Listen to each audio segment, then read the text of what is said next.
In today's video, we're looking at a sixth form investigation into elastic potential energy to kinetic energy.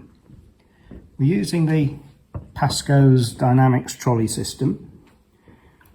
On the trolley we've got an added bit that holds one of these plungers with a spring.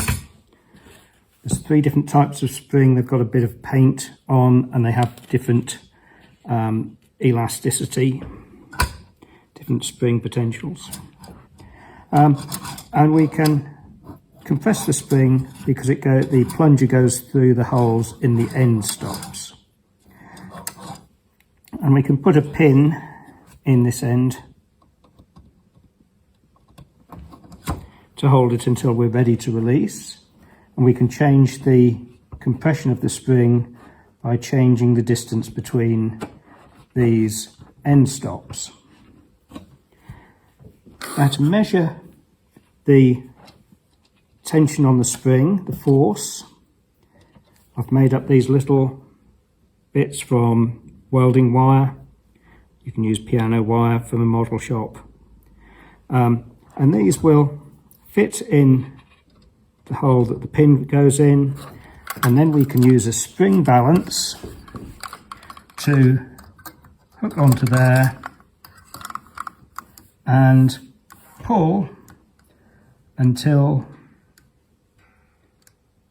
we just move that whole contraption, the whole pin away from the stop, and we can read out on the spring balance the force that is being used to compress the spring that much. So 7.4 newtons in this case. And then we can replace that with the release pin. And measuring the amount of force, the amount of energy that the trolley has, we can do that in two ways. We can use the mass of the trolley and put a light gate on to measure the speed, or we can tilt the trolley one way with a wooden block and measure the distance it goes up the hill.